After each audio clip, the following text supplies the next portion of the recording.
मी आपणा सर्वांचं स्वागत करतो आणि आपल्या ऋणातच राहू इच्छितो. आपल्या सहकार्यामुळं आमचा लढा आजपर्यंत इतका पुढे आला आणि खरं म्हणजे आता अंतिम टप्प्यामध्ये आला म्हटलं तरी चालेल. इतक्या वर्षापासून प्रचंड प्रमाणामध्ये तुम्ही साथ दिली, ज्येष्ठ नागरिकांचे प्रश्न उचलून धरले. खरं म्हणजे ते आपले आई वडील आहेत, आपण त्यांच्या ऋणात आहोत. पण आज ते डबघाईला आलेले आहेत.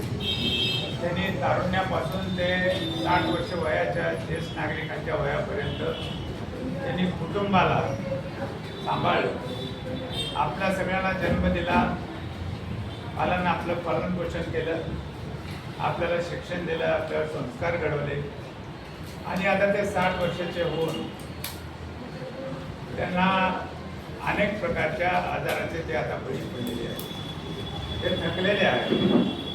कुणाचे गुडघे दुखत आहेत, कुणाला चालता येत नाही, डोळ्याला दिसत नाही, कानाला ऐकू येत नाही. घरी जावं तर घरी परिस्थिती भयानक आहे. आजकाल भाव सगळ्याच वस्तूंचे आकाशाला भिडलेले आहेत, जेमतेम मिळवत आहे. आणि म्हणून ही म्हातारी माणसं आता मिळवते नसल्यामुळं कुटुंबाला ते एक प्रकारचे ओझे झालेले. सर्वांच्याच घरी परिस्थिती सारखी आहे जवळपास. आणि आता हे म्हातारे कधी एकदाचे मरतील आणि त्यांच्यापासून सुटका होईल अशी काही काही ठिकाणी परिस्थिती झालेली आहे. मित्रांनो, आम्ही काही वेगळं मागण्यासाठी आज आपण इथं जमलो नाही. आम्ही शासनाला काहीही वेगळं मागत नाही.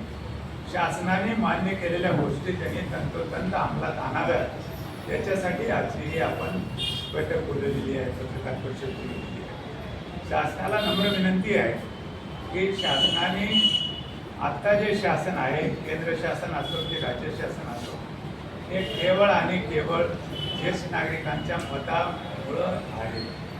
ते एकमेव 100% मतदान करणारे, कुठेही कधीही सुट्ट्या न घेणारे आणि राष्ट्रीय कुठल्याही कार्यक्रमात 100% आपली हजेरी लावणारे म्हटलं तर ज्येष्ठ नागरिक समूह आहे.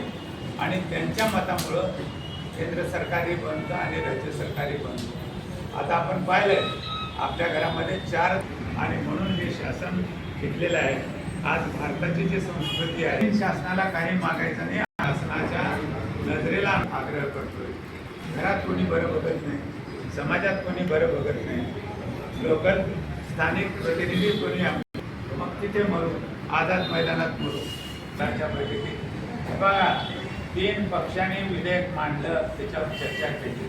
3 मंत्र्यांनी कबूल केलं की बाबा, 3 मंत्री म्हणजे महाजन साहेब आणि भुसे साहेबांनी 4000 ज्येष्ठ नागरिकांच्या आमच्या संमेलनामध्ये जाहीर केलं. त्या रास्त मागण्या आणि आपण मुख्यमंत्र्यांबरोबर चर्चा करू आणि तुम्हाला न्याय देऊ, असं काहीतरी करा आणि ज्येष्ठ नागरिकाला न्याय मिळावा. आम्ही सरसकट मागत नाही. आमच्यासाठी आता समोर बसलेले आम्ही आहोत.